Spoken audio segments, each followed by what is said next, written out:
అప్పుడు కూడా సరిగ్గా ఉండనియలే. రెండో ఆవిడని పెళ్లి చేసుకున్నాడంట మీ నాన్న? అది మాకు తెలీదు మేడం. ఉందో అంటే మ్యారేజ్ మేము చూసిన అంటే రీల్స్‌లో అంటే మామూలుగా ఆమె రీల్స్ చేస్తది. ఆమెకి ఇన్‌స్టా ఉంది. హ్మ్. అయితే అందులో చూసినంత వరకైతే మెడలో మాకది ఉంటది కదా మేడం అవునవును. కాలిపోతని. అవును. అది లేదు. కానీ మా అత్తయ్య చెప్పిందేంటంటే, మా తాతయ్య మ్యారేజ్ చేశారు. మా తాతయ్య, పెద్దనాన్న కలిసి మ్యారేజ్ చేశారు. డబ్బులు కూడా వాళ్ళే అరేంజ్ చేశారని చెప్పిండ్రు. హ్మ్. పెళ్లయితే అయింది. వేసుకున్నా, వేసుకోకపోయినా. ఎందుకంటే అవును. ముగ్గురు పిల్లల్ని కనింది. పిల్లల బర్త్ సర్టిఫికేట్‌లో ఆల్రెడీ ఈయన పేరే ఫాదర్ పేరుగా ఉంటది కదమ్మా! అవును. సరే ఇప్పుడు మీ నాన్న ఇంతకీ ఫైనల్‌గా ఏమంటున్నాడు? నా దగ్గర రికార్డింగ్స్ కూడా ఉన్నాయి మేడం. అంటే మా ఫాదర్ అంతా చెప్పింది. అంటే ఇట్లా నేను మ్యారేజ్ చేసుకున్నా అని చెప్పినయి అన్ని రికార్డింగ్స్ కూడా ఉన్నాయి. ఇట్లా అయింది. హ్మ్. ఇట్లా మనీ ఎవరిచ్చారని.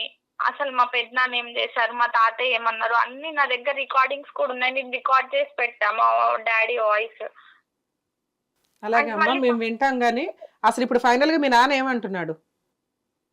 మా డ్యాడీ మా డ్యాడీకి రావాలనే ఉంది కానీ ఆమె ఫోర్స్ చేస్తుంది అని అంటున్నారు.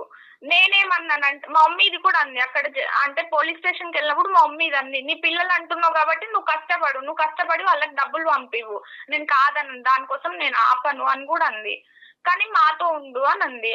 అయితే దానికేంటంటే ఆమె నన్ను వదలదు. ఆమె నన్ను చికాకు చేస్తది అని అంటాడు. కానీ నాకు మీ దగ్గర ఉండాలని ఉంది అని అంటాడు. అవునమ్మా. మరి మీ అమ్మగారు ఆ చికాకు మీ అమ్మగారు ఎందుకు చేయలేదు? ఆవిడకి చట్ట ప్రకారం సర్వ హక్కులు ఉన్నాయి. ఆవిడెందుకు కేసులు ఫైల్ చేయలేదమ్మా మీ నాన్న మీద? అంటే మా మమ్మీకి మా అమ్మమ్మ హెల్త్ పాడైంది కదా మేడం. మా మావయ్య చూసుకోరు. మంచంలో పడిపోయింది మా అమ్మమ్మ. హ్మ్. ఇగ ఇగ మదర్‌ని చూసుకోవడమే సరిపోయింది వాళ్ళ మదర్‌ని. మీ అమ్మగారు ఉన్నారా తల్లి ఇప్పుడు? ఉన్నారు మేడం. ఒకసారి మాట్లాడిచ్చండి. అసలు ఆవిడేమి ఎక్స్‌పెక్ట్ చేస్తుందో? ఒకసారి హలో! నమస్తే మేడం. నమస్తే అమ్మా. మీ పేరేంటమ్మా? రుక్సానా మేడం. రుక్సానా. మేడం. అమ్మా అసలు ఏంటి ఇన్ని సంవత్సరాలు మీ హస్బెండ్ వదిలేసి వెళ్ళిపోతే మీరు కనీసం కేసులు ఫైల్ చేయలేదు.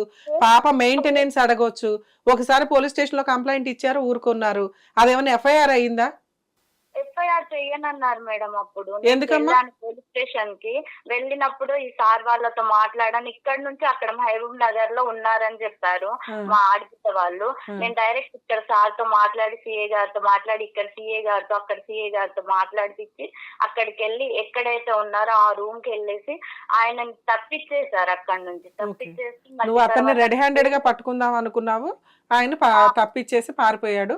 మీకు అందుబాటులో దొరకల. ఓనర్‌ని పట్టుకొని స్టేషన్‌లో కూర్చోబెట్టాం మేడం. ఆ! అయితే ఆ సీఏ గారు ఏం చేశారు లెటర్ రాయించారు. హ్మ్. ఈ వాళ్ళేమని మా బావ అక్కడి నుంచి అంతా ఆయనే ప్లానింగ్ ప్రకారం మొత్తం చేయించుకుంటే ఆయన్ని పట్టుకొని ఉన్నారు మేడం అక్కడ. ఓకే. ఆయన బెడ్‌షీట్స్ అమ్మడం, ఇంకేదో పౌడర్ అంట అది ఇది అవి ఇవి బిజినెస్‌లు చేసుకుంటే 10 మెంబర్స్‌నైనా ఆయన మెయింటైన్ చేస్తాడు మేడం ఆయనే. హ్మ్. ఆయన చేతి కింద. అప్పటి నుంచే చెప్తున్నా నాకు అక్కడ ఇగో ఇట్లుంది. నన్ను పక్కకు తప్పియాలనుకుంటున్నారు వాళ్ళు. వద్దు చూడు నువ్వు ఇట్లా అంటే ఒకసారి తీసుకెళ్ళిపోతే వచ్చేసిండు. వచ్చేసి ఇగో మా అన్నయ్య ఇట్లా అంటున్నాడు వెళ్ళొద్దనేసి అన్నాడు.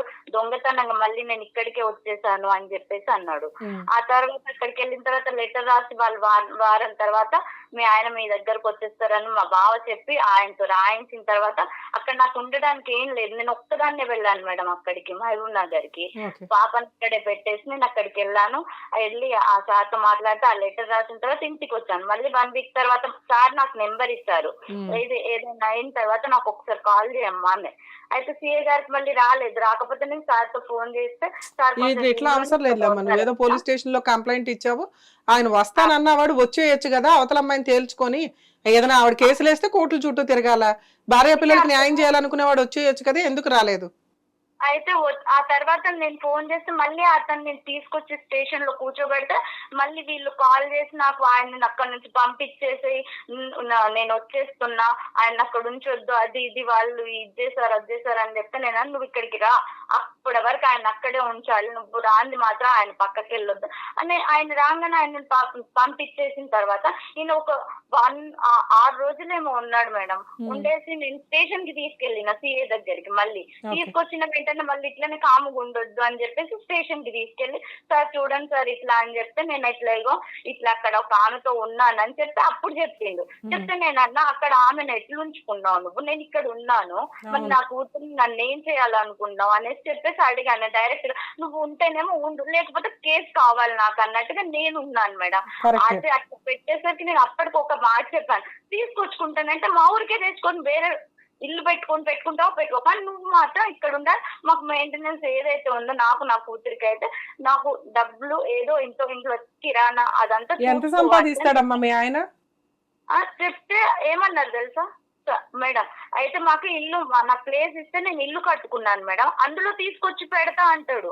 నేనన్నా మా ఇంట్లో ఇట్లా పెడతాను, నేను అందరితో ఫైట్ చేసుకొని మా అన్నయ్య వాళ్ళతో మా అమ్మని చూసుకొని, మా అన్నయ్య వాళ్ళు మా అమ్మని చూడలేదు, నేను ఎంత ఫైట్ చేసుకున్నా. సిఐ గారు నెంబర్ ఇచ్చారు నాకు, మా గల్లీ వాళ్ళు కూడా ఏం చేశారు, మా అన్నయ్య వాళ్ళకి సపోర్ట్ చేసేసి ఆ టైంలో కూడా నన్ను బయటికి వేశారు మేడం.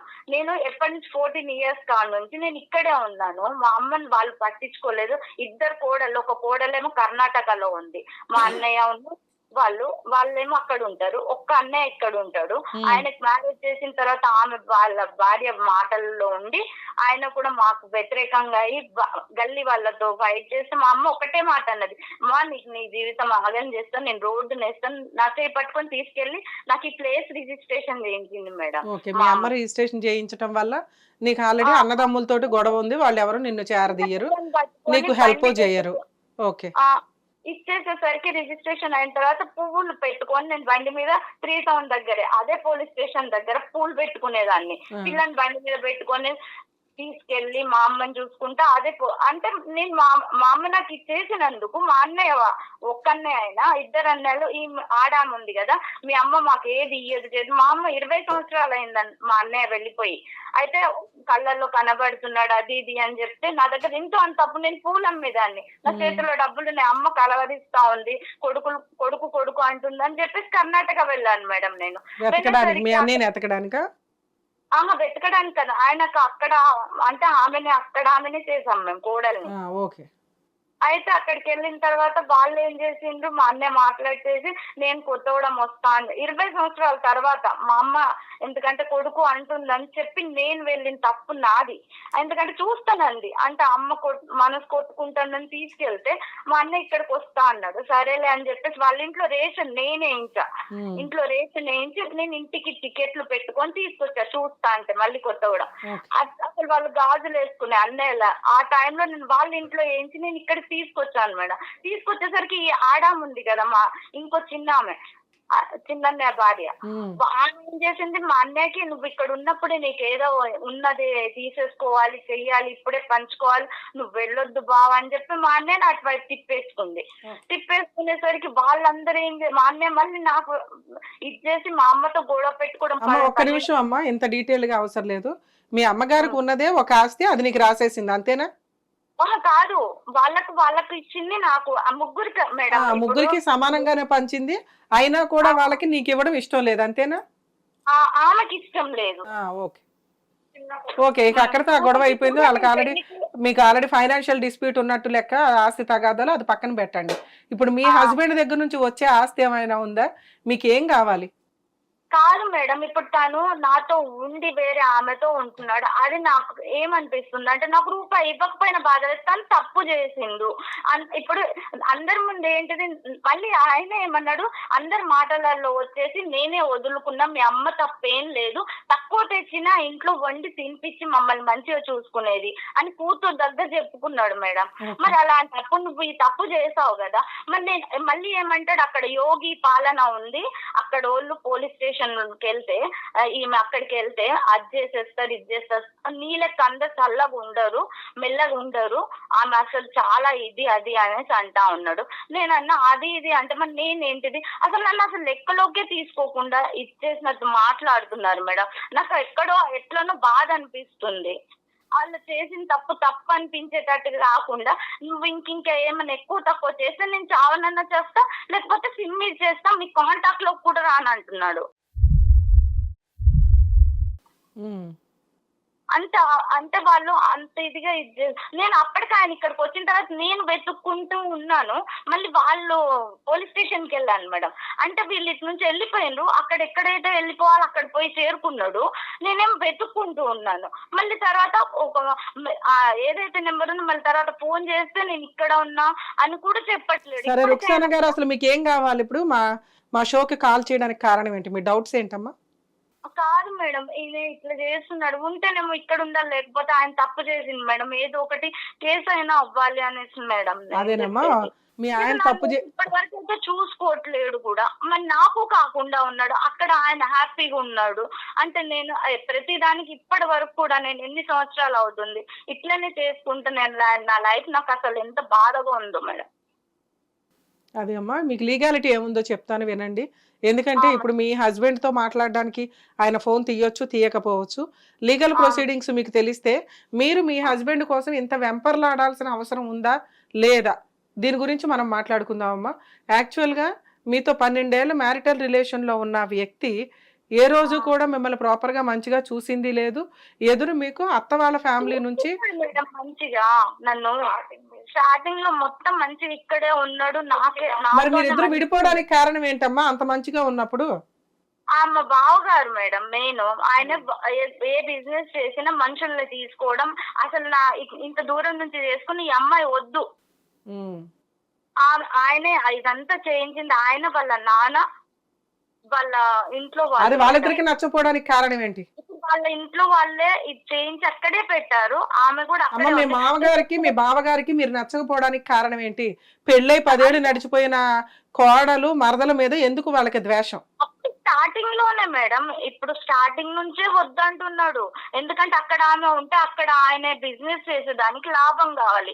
ఆయన మా ఆడబిడ్డ భర్తని వీళ్ళందరినీ తీసుకొని ఈయన బిజినెస్ చేస్తాడు మేడం. అది ఏ బిజినెస్ అయినా కానీ వీళ్ళని తీసుకొని చేస్తాడు. ఆయన ఇంటి మీద ఇల్లు మంచిగా బిల్డింగ్ వేసుకొని. మీరు ఇప్పుడు రుక్సానా గారు మీరు చెప్పేది ఏంటి అంటే, మీ బావగారు మీ చుట్టాలందరినీ, అంటే మీ ఆడబడుచుల యొక్క భర్తల్ని గాని మీ భర్తని గాని వీళ్ళందరినీ ఒక పని వాళ్ళలాగా ఎంప్లాయీస్ కింద పెట్టుకొని ఆయన ఎక్కువ డబ్బు సంపాదిస్తూ వీళ్ళకి పావలాన 10 వయసులో శాలరీ కింద ఇస్తూ వీళ్ళని ఒక బానిసల్లాగా ట్రీట్ చేస్తూ ఉంటాడు. వీళ్ళకి ఏ పనులు లేక ఆయన దగ్గర పని చేయడం అలవాటు అయిపోయింది వీళ్ళకి. ఆయన ఇచ్చే పావలా 10 వయసులో తీసుకుంటూ ఆయన ఏది చెప్తే అది నమ్ముతూ ఉంటున్నారు. ఇలా ఓ 10 ఏళ్ళు గడిచిపోయిన మ్యారిటల్ రిలేషన్ లో ఆయన చేసిన లిటిగేషన్ వల్ల నా భర్త నన్ను వదిలేశాడండి అని మీరు అంటున్నారు. అప్పుడు మీరు పోలీస్ స్టేషన్ లో కంప్లైంట్ ఇచ్చినప్పుడు కూడా ఆ తర్వాత ఆయన చెప్పింది ఏంటంటే, ఆల్రెడీ మీ మామగారు మీ బావగారు కలిసి ఎవరో ఒక ప్రెగ్నెన్సీ అయి పాపో బాబో ఉన్న ఒక అమ్మాయికి ఈయనకి సెకండ్ మ్యారేజ్ చేశారు. ఈయన మేకలాగా వెళ్ళి పెళ్లి చేసేసుకున్నాడు. అదే సుత్తి వచ్చి మీకు మీ అమ్మాయికి చెప్తున్నాడు. ఈ రోజుకి విడిపోయిన దగ్గర నుంచి ₹1 కూడా నీ కూతురికి గాని నీకు గాని మీరు ఎలా ఉన్నారు, బతుకున్నారా సచ్చారా అని కూడా ఆయన చూడలే. అలాంటి వ్యక్తి నాకు కావాలండి అని మీరు అడుగుతున్నారు. వస్తే రమ్మనండి, లేకపోతే లేదు. ఇట్లాంటి విషయాలు మనం ఒకసారి మాట్లాడుకుందామమ్మా. ఇక్కడ 3 పాయింట్స్ మాట్లాడదాం. ఒకటి, మీ హస్బెండ్ వచ్చి ఆవిడని కూడా తీసుకోవచ్చు. నువ్వు ఎంతలాగా అడ్జస్ట్ అవుతున్నావంటే, నాతో కలిసి ఉండండి, కుదిరితే ఆవిడని కూడా తెచ్చి ఎక్కడో అక్కడ పెట్టుకోండి, మాతో మాత్రం కలిసి ఉండండి అంటున్నావు. ఇంత బంపర్ ఆఫర్ ఇవ్వడమే ఎక్కువ మీ ఆయనకి. దానికి ఆయన చెప్తున్న లిటిగేషన్ చేసుకొని ఇల్లు ఉంది మేడం, ఆయన తప్పు చేసిందంటేనేమో. హిట్ టీవీ యాప్, ఇందులో short news, live news, entertainment shows, movies, digital magazines తో పాటు మీ జిల్లా వార్తలను కూడా ఫ్రీగా చూడొచ్చు.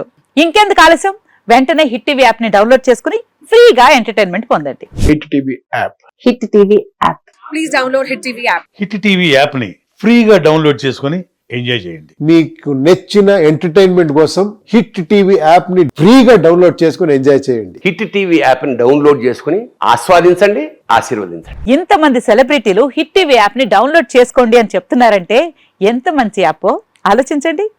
అమెరికా అమెరికా అమెరికా అమెరికాలో చదవాలనుకునే వాళ్ళకి విశ్వసనీయమైన పేరు మన శౌర్య కన్సల్టెన్సీ. UK లో 1 year masters. UK లో 1 year masters. 2 years work permit up to 5 years visa. Contact Saurya Consultancy. Contact 89851 89851.